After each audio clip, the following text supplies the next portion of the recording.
if, I hope you don't mind if you kick us off here. You mentioned it in your introduction. You said vol success teams. And so could you go ahead and just talk a little bit about what vol success teams are and how they specifically relate to the Academic Success Center? Sure, I would love to. The vol success team is one of my favorite initiatives. It's only been something that UT has done for the last few years, but it's really great because it pairs our incoming first-year students with specific individuals on campus who can provide specialized services. So the vol success team consists of an academic advisor, an academic coach, a one-stop counselor, and then of course the individual instructors that a student is working with too. And a student is able to see their entire vol success team, be able to reach out to those individuals. So it's not just saying, hey, you should go talk to somebody in this obscure office, which can be a little bit intimidating. It's actually a specific name that the student has and an individual that they can form those relationships with, especially during that first year, since we know that that's such a big transition point. Thanks, Shanna. I appreciate it. Sarah, I want to go to you next. If you wouldn't mind just talking broadly first about just the process of students maybe registering with your office, but then we do have a question here as well about a student registering with disability services, but even if they aren't planning on using the accommodations right away, is that okay? Should they go ahead and get registered? So kind of a two-parter there. Absolutely, yeah. So the process to get registered with our office is first, the student just needs to call our office and schedule a welcome meeting appointment. And then they fill out an application online, submit disability documentation, and then meet with an accommodations coordinator to discuss their needs. And then during that meeting, we also train them on how to use any accommodations that we put in place. And if anyone has any concerns about having the correct or right documentation at the time of the meeting, put those aside. Our priority really is in meeting with students and ensuring that they have access that they need. And so we can usually provide provisional accommodations to give students time to submit the necessary documentation. And we have information about that online under our current students tab on our website. And the question about if a student is approved for accommodations, but they may not want to use them, that's totally fine. A student being registered with our office does not mean you have to use those accommodations, because there might be some classes where you feel like you don't need them, and that's perfectly acceptable. Wonderful. Thanks so much, Sarah. I appreciate it. Jenny Ward, can you talk a little bit about campus jobs? I want to kind of just start broadly there. I know we have a lot of family members whose students, I would imagine, are going to be interested in obtaining a campus job right away this fall. And so what kind of opportunities are available for students? And then, how might students go about finding out what those opportunities are? Great question. So we have a part-time job fair on August 30th from 1 to 4 p.m. in the Student Union Ballroom, where students can come casually dressed without any prior preparation and meet with local and on-campus employers who are interested in hiring UT students. So they are employers who understand the student schedule takes priority. Helping the students be successful is something that they're interested in. So students can come to that August 30th, 1 to 4. But we also use Handshake, and Handshake is the career platform we use to share part-time jobs, internships, full-time jobs, any of our career events on campus. So a student could log into Handshake now by going to career.utk.edu and single sign on. So sign in with their email address and password and look for on-campus and part-time jobs. And then the third avenue is that we have a assistant director whose job it is to help students find part-time jobs. So someone could make an appointment with Joanne Jeter if they wanted some customized help looking for jobs on campus. And then lastly, some students might wonder if they have work study, how would they access work study positions? And that is handled through One Stop, and it is need-based. So if a student is unsure if they qualify for work study, they should check with One Stop, their One Stop counselor, to confirm if they have that eligibility. Perfect. Thanks, Jenny. I'm sure it won't be the last time you say the word handshake tonight, but I appreciate the initial overview. Jessica, I want to go to you here and definitely want to start with hearing a little bit about our introductory courses for our first-year students and even our transfer students. I know we highly encourage all students to take these courses during their first semester. And so if you wouldn't mind shedding a little light on what those are, maybe what some of the benefits are of those students who do enroll in the course. Sure, absolutely. So yes, all incoming students are enrolled in either First Year Studies 101 or their college equivalent. So that might be BUAD 100, or there's an equivalent for engineering, that sort of thing. These courses, particularly First Year Studies 101, kind of has three primary components that it's focusing on. It's focusing on well-being, learning science, and leadership. And these are three pieces that we have found are most beneficial to students in their first year. So it's helping students get acclimated to campus, find balance in their school life, and also sort of extracurricular fun activities, helping them learn how they learn best and to do as best as they can in their classes. And then again, because we're the volunteers, focusing on leadership and finding your place on campus where you can get connected and get involved and take part in leadership opportunities. And there are tons of leadership opportunities for first year students. The main idea of this course is really, it's all about the student. So it's helping a student figure out, what do you want to do? How do you want to get there? What are the steps you need to take? And that's pretty much what you do in that class. Transfer 201 is essentially the same concept, except more geared toward what a transfer student might experience than a first year student. And then we also have First Year Studies 129. This is a topics-based class led by tenure track faculty members. And we have a huge variety of these courses. There's courses about Harry Potter, there's courses about the science of basketball, and they're just fun. They let you connect with a professor. There are lots of courses that are based on your college or your major. So even if you're in your first year and not taking as many of your major courses, it's an opportunity to go ahead and get connected with that program. If students are interested in signing up in First Year Studies 129, they can see the list on our website, and they can go into Banner or talk to their academic advisor about registering for that class. Wonderful. Thanks so much, Jessica. I appreciate it. I have a couple follow-up questions here, so I'm going to kind of bounce around if that's okay. Jana, I have a couple follow-ups from your initial kind of overview of Vol Success Teams. First being, where do students go to find out who's on their Vol Success Team? And I apologize, I should have asked that right after you spoke. But then also, how do students get scheduled for meeting with, let's say their academic coach? Great questions, and something I should have mentioned too when I did an overview, if that makes you feel any better. So as far as finding out who the members of that Vol Success Team are, a student logs into My UTK, and when they log into My UTK, they should see an option that says Vol Academic Connect, and then I think it maybe says Navigate in parentheses or /navigate. That's just the name of the platform.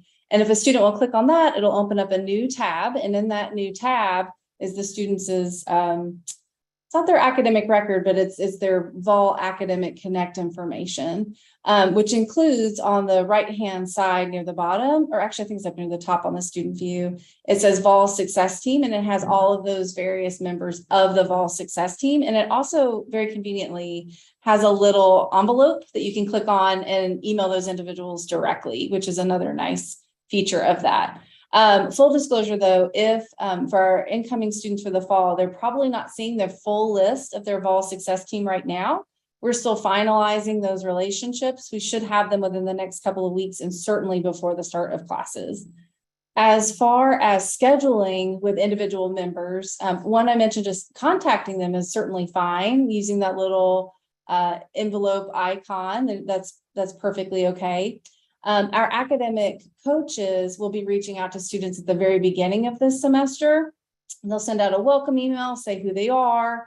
And in that communication, they'll also have a link that will go directly to that coach's availability. So students can schedule that way too. So that same mechanism, they can also schedule within the Vol Academic Connect. They can, there's an opportunity to sign up for an appointment with the academic coach and with the academic advisor.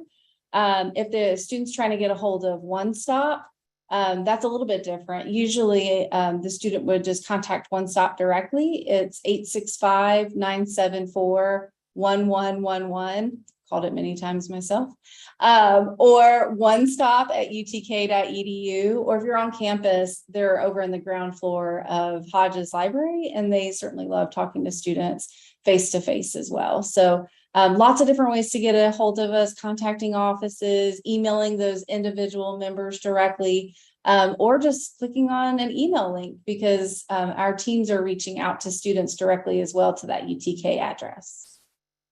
I hope that helped to clarify. No, it does. I appreciate all that information. And I just want to reiterate how important it is for students to be checking their UTK ball mail account right now. Hopefully they have been already this summer. I think I would say most, if not all, have, or else they probably aren't registered for classes. But to not stop once they meet with their academic advisor, to continue checking that account, all the way through the first day of classes, and then of course throughout their entire career here at UT. Sarah, I want to bounce over to you. I have a couple follow-up questions as well. We have some family members asking about just when students are going to be able to start meeting with you all for some of those initial appointments, and if it's going to be easy for them to get something scheduled once the semester kicks off. Yeah, so we meet with students year-round, any time of the year, and at any point in their academic careers too. So students can meet with us during their first year, they can meet with us during their senior year. We do meet with students remotely. We also meet with students in person. I know that right now, I think a lot of our coordinators are pretty booked. So if a student feels like they need accommodations, they should go ahead and contact our office so that they can get scheduled, and we can certainly meet with them once classes start. Would you say, Sarah, that it's okay if students don't meet with you all until classes start, like as long as they get in maybe within the first month or so, like there's no reason to panic necessarily? Yeah, I wouldn't say there's a reason to panic at all. Yeah. Accommodations really can't be provided until a student does have a meeting with us. So if a student knows that they need to meet with us, they should go ahead and schedule that meeting so that they can get on the books with us though. Great. Thanks, Sarah. And real quick, one last thing, and then I'll give you a little breather. We have a family member asking about if, or how I should say, professors or instructors find out if their student does have an accommodation on record with your office. How does that professor know, so that way they can provide the necessary accommodation?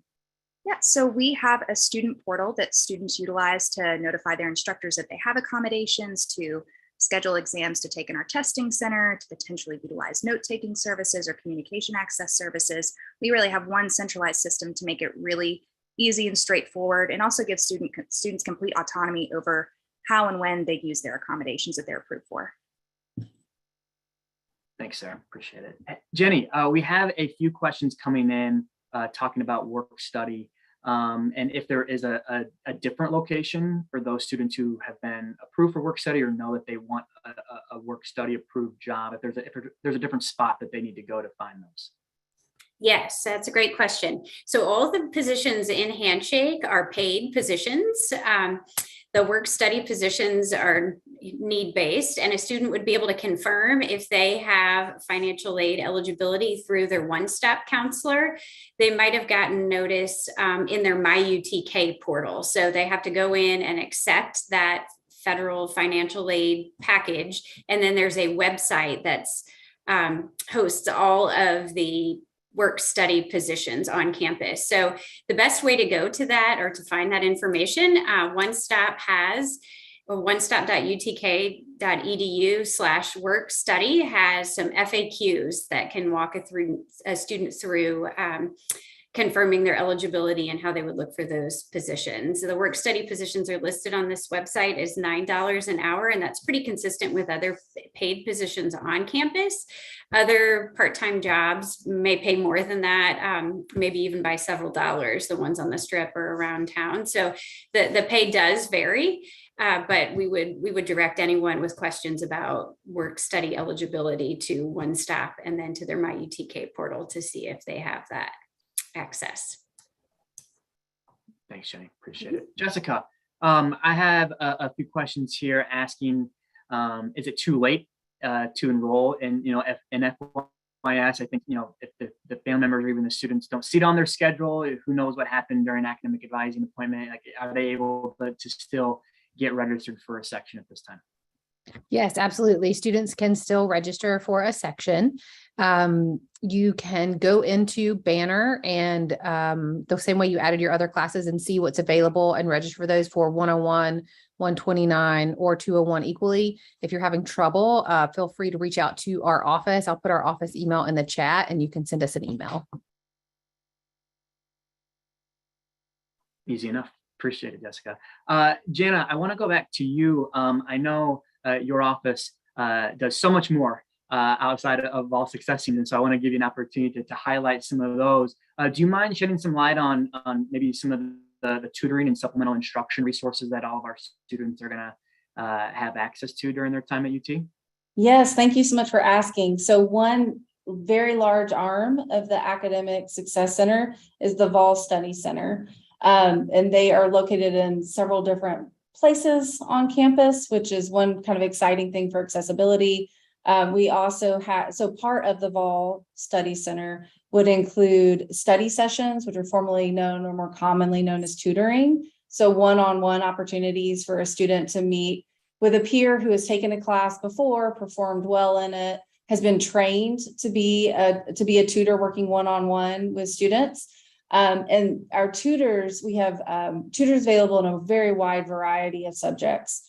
Dozens and dozens and dozens of tutors get hired in a lot of different subject areas of need. So there's a lot of opportunity if a student is just needing some additional touch points for whatever reason, if they're just trying to bump their grade up a little bit, or if they feel like they're struggling or behind in a class, or it's a subject that they just are intimidated by. Sometimes that happens too, and that's okay. So getting out in front of that and connecting with a tutor early in the semester is a great idea. In addition to that, there's also supplemental instruction, which is just a little bit different. It's a group tutoring, a group session opportunity. But what's really, really cool about supplemental instruction is the supplemental instruction leaders. So those individuals are students who have taken the class that they're leading before, performed well in that class. They go through a lot of training as well to facilitate those sessions to make them as impactful as possible. But then they're also paid to sit in the same class that the students are sitting in. So they're taking the class again. They have access to Canvas and any course materials that exist. So they're really just going through the same flow. They've already done it, but they're doing it again so that they're hearing how this specific instructor is relaying the information.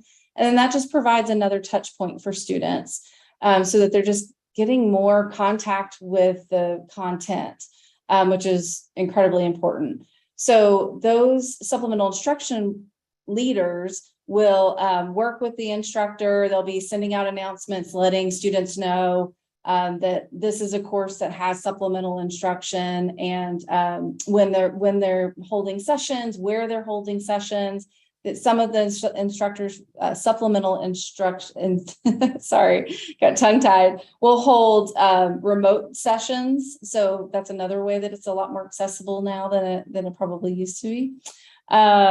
SI, so supplemental instruction, is not available for every single course. It's just a handful of courses.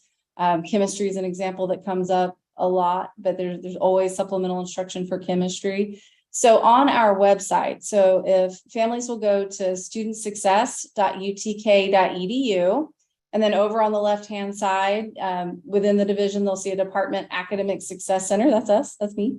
And then within that, there's the Vol Study Center, and that's where students and families can see the tutoring schedule. That's where they can see supplemental instruction and find out more information about that, the schedule, who's going to be teaching, who's going to be leading those.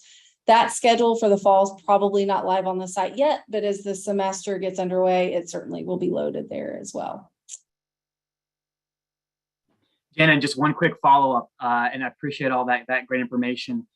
Where should students look to know about, like, where, when tutoring is happening or SI is taking place, things like that? The website is the very best place to start, because there's a Excel spreadsheet that gets loaded on there. It might be Access, but there's a large data set that's added on there where families and students can go and look and see what course, what either SI, supplemental instruction, or tutor leader, when and where, so they can get all of the information in one place. As this right as the semester is getting underway, that information will be loaded. So that's one place. They can also schedule tutoring through the Vol Academic Connect, that platform that we talked about earlier that's accessible from the MyUTK homepage. And then if they're just lost, I know that this is a lot. There's a lot of resources on campus because we all want to help. If they're just not sure, then go to their academic coach. So again, every student will have assigned an academic coach. And if they just sent an email saying, I'm overwhelmed in X class, then that's an individual that can help connect them with a variety of different options, and they can figure out what support will help them the most. Wonderful. Thanks, Jenna. Appreciate it. Of course. Jenny, similar to Jenna, I know your office does so much in addition to on-campus jobs. And so we have a question actually that came in regarding internships, right? And it's never too early to start thinking about internships. And so can you highlight a little bit about how your office supports those students who might be interested in obtaining an internship at some point during their time at UT?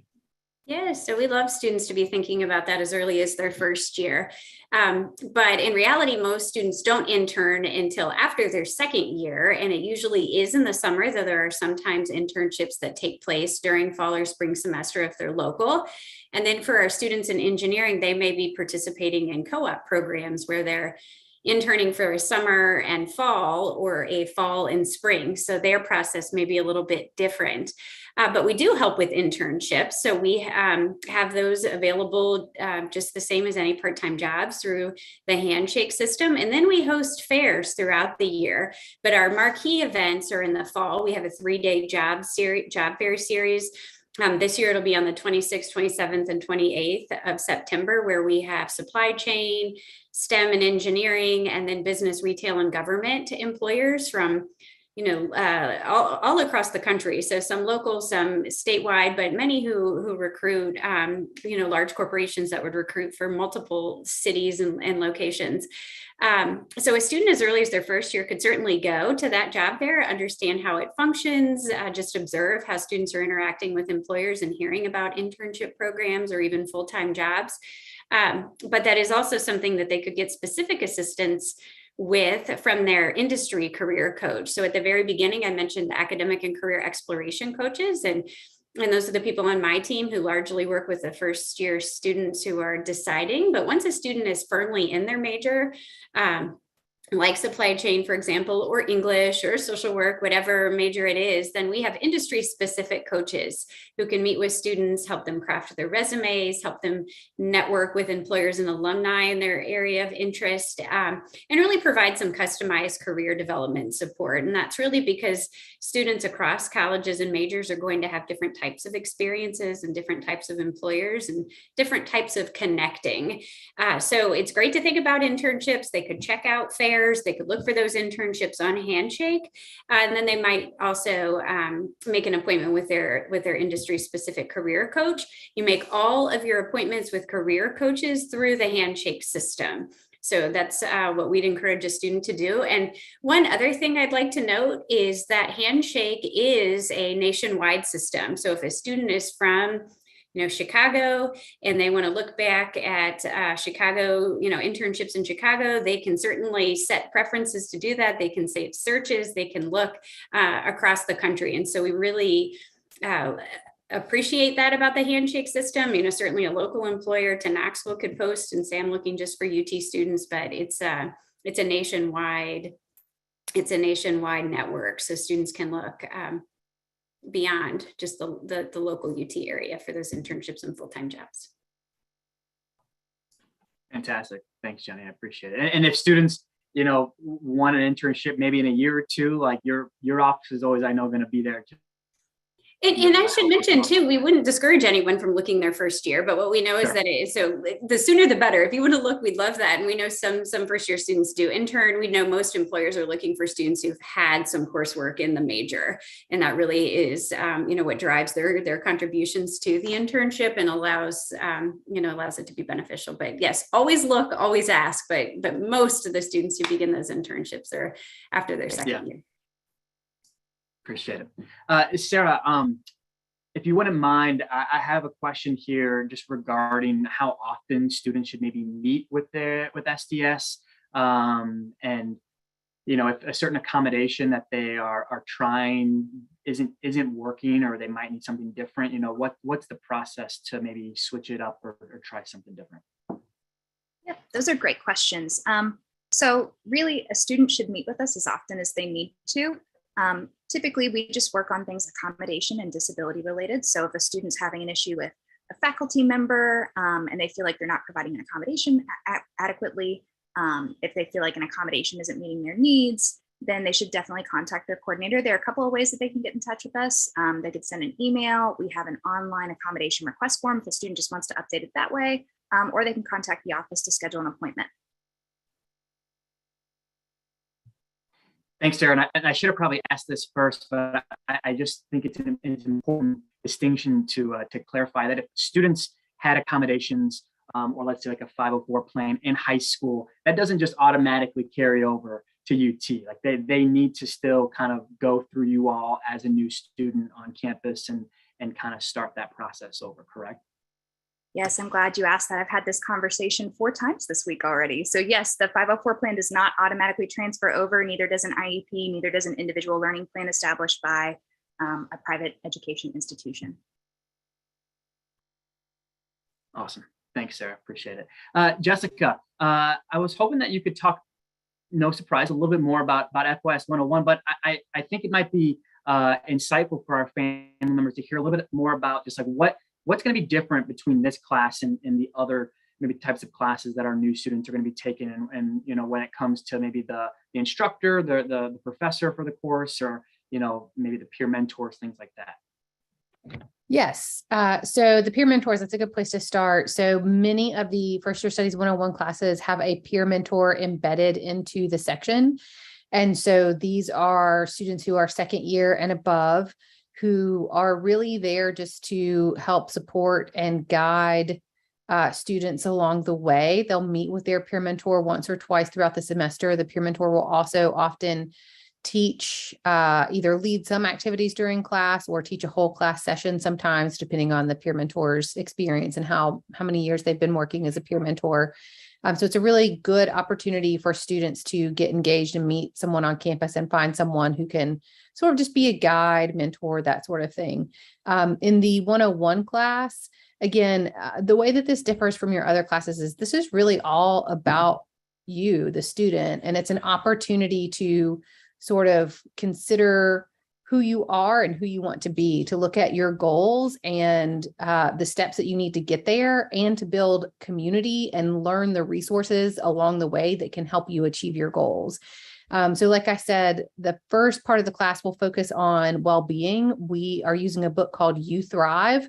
So it's a book specifically for college students. It's essentially, sort of helping students think through how to be healthy and happy in their first year, how to have high levels of well-being, how to get engaged and connected on campus, how to build relationships, how to find meaning and achievement in what they're doing.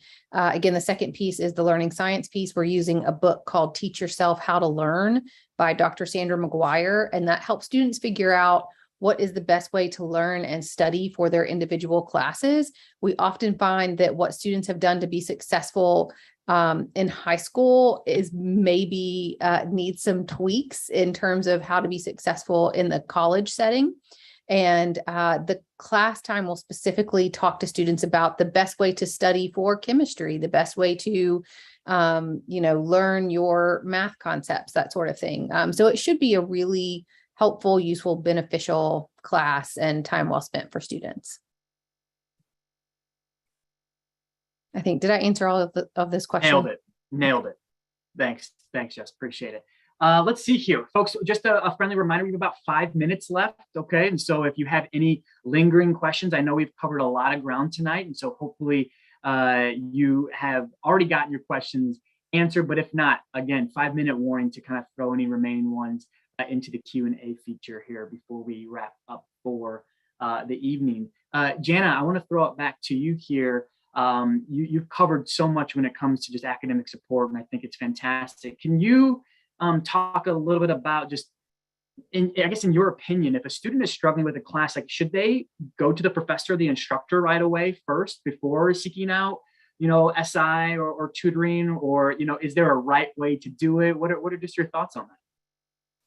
So, as with everything in life, I think it probably depends on what the situation is.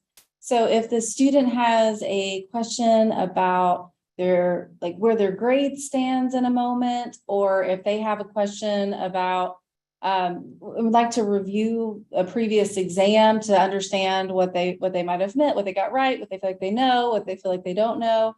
Those are great conversations for instructors to have one-on-one with instructors and to build those relationships. Try to remind students regularly that faculty are just people too. So some of them, yes, are experts in their field, but they're just people too. But it is good to know that there's so many additional resources. So again, depending on what is going on with the student, if they are struggling with time management, if they feel like they're tend to procrastinate on things, if they just want sort of an accountability partner. I know my organizational style as an 18-year-old was just taking all of the pages and shoving them in a folder. I've come a long way since then, but so maybe it's needing help with organizational skills, or learning how to learn, really learning how to learn to retain information, to know it, not just to memorize it and get by. Those are two very different things. So that type of support is our office. If it is just needing a little bit more touch points with the content that they're trying to learn, either because they feel like they're getting a little behind, or if it's because they're at that B+ and they want that A- or that A- or that A+, then it could be that study tutoring support that I mentioned, or the supplemental instruction. So there's just a lot of different things out there. And again, I'll just say it again, because it's a lot, I recognize that can be a little intimidating. So just have your student, if you see that they're in a bind, reach out to one of these members of their Vol success team. That's why there's a person and a little envelope there, because we know it can feel like a large campus, especially at first, until you've been here for a little while and you get your people. So that just kind of helps expedite those relationships. So just click on that little box, especially the one under the academic coach, and that individual is happy to help make sure that you get connected with the right people. And it could be as simple as, I have this problem in this class, and I don't know, do I go to the instructor? Where do I go? That question you just posed, Adam, a coach could help the student navigate where to start. Awesome. Thanks, Jen. I appreciate it. We have just a few minutes left here. Sarah, I'm going to go back to you. We're getting into the nitty gritty with some of the disability accommodations things. And so I think it's great. And I want to make sure that we get to as much of it as possible. We have a couple more questions that have come in. Just talking about, again, last time you mentioned that, students have to get established with you all. Things don't carry over from high school. You talked about the 504 plan. Does that, also include an IEP? And if it does, how do students then go about getting kind of retested in order to receive a certain accommodation? Great question. So the documentation that we need really varies depending on the disability. What I typically recommend is, if a student had an IEP in place, then they probably had a psychoed evaluation completed by a school psychologist to get that IEP in place. If someone has a 504 plan, they probably had to submit some documentation from their doctor to get that in place. And so the information that was used to put those plans in place is typically what we need as well. And as far as recency and getting retested for documentation, I would always recommend, don't just go out and get tested first. That's pretty expensive. Talk with SDS, have the student talk with SDS, talk with their coordinator, let them review the documentation, and then we can discuss different options. Really, we want retesting to be a last resort because we understand the financial burden that can place. So we try every other route that we can possible before going that route. Sarah, and last question for you. Do students have to resubmit paperwork every year if they are needing accommodations during their time at UT, or once it's on file, are they good until they graduate?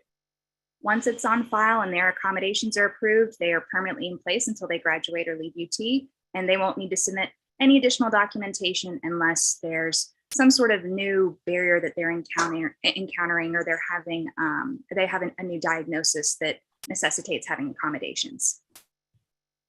Awesome. Thanks, Sarah. Jenny, You might have mentioned this already. I'm pretty sure you did, but as we wrap up here, I want to make sure that it gets highlighted one more time. But how do students go about setting up a Handshake account? Where do they go? What credentials do they use? When, in your opinion, should they go ahead and create that account as well? That's something they could be doing now. Once they have registered for classes, or once they've been accepted as a student, they have their email address and password, so their net ID email address. So they can go to career.utk.edu, find the button for Handshake, and that will take them to the information page. And filling out their profile is really simple. You just enter some basic demographic information, and then you can select career interests. And checking career interests allows you to start receiving customized recommendations. So we think about it as part LinkedIn, part social media, that it's really based on data analytics. So the more information you input into your Handshake profile, the more customized recommendations you get back. So our first year students won't have a lot of information yet. They won't have classes in there, extracurriculars, part-time jobs, or internships, or student organizations, but those are things you can build upon after your first year. So initially, just go into the Handshake system, fill out some basic profile information and your career interests. And so this is particularly helpful for students who might be thinking about two different field. So maybe a student's thinking about journalism, but is also thinking about sociology. And so if they select career interests that might not even seem like they're very related, they'll start to get recommendations for things they could do in both fields. So it's a really useful exploration tool for first years who are still deciding.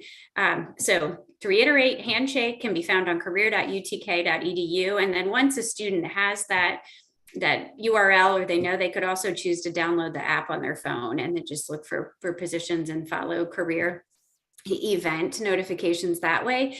And the one other thing I would say about Handshake is that we will send out newsletters customized by industry. The career coaches send those weekly or bi-weekly, depending on your college. We even have one for exploratory students that just has a wide breadth of opportunities. So students should look in their email, their vol mail, as you said earlier, Adam, and look for that Handshake newsletter and know that that is the career communication that they'll receive on behalf of the university. And that those will start to come probably the first week of classes. Thanks, Jenny. Appreciate it. That's all for tonight, folks. I have a couple wrap-up announcements here as we transition to our final screen. I want to thank our panelists, Jana, Sarah, Jenny, and Jessica, for spending the evening with us, and we covered, again, a lot of ground. And so family members, thank you so much for your questions. I hope you found this valuable. Many of our panelists and our team working behind the scenes will continue to reach out and try and get as many responses to those questions that we weren't able to get to tonight as possible. But also know that you can reach out to any of the departments that are represented this evening with questions, or if you're wanting to talk more about any of the pieces that were covered. And so you can see both the phone numbers and the email addresses on the screen right now for each department that was with us this evening. So don't hesitate to reach out for more information. I would also say all four of these departments have fantastic websites where I would say a lot, if not all, of the information that was discussed tonight can be found as well. So depending on what your preferred method of communication is, if you are fine with diving into websites, or if you'd rather just send an email, know that you can do either to get the information that you need. All right, so last but not least, folks, please feel free to complete the post-session survey. We'll be emailing that out along with a recording of tonight's session. Once we get off here, Lindsay Davis just posted the link in the chat as well. Family members, know that you can still access our free online orientation, and this is very similar to what your students are required to complete prior to the first day of classes, and so many of your students have already completed it. And then finally, family members, if you would like to engage with the UT community more and just want to know what's going on and be a part of what we're all about, please consider joining the Tennessee Family Association. You see the link there on the screen. It's a fantastic way to just dive right in to the volunteer family. Our next and final session for the Tennessee Family Series will be in 2 weeks on August 18th, which is about a week before our first day of classes. And so I hope that you all consider joining us as we provide some final wrap-up pieces as your students get even closer to kicking off their career here at the University of Tennessee. Thanks so much, everybody, for joining us.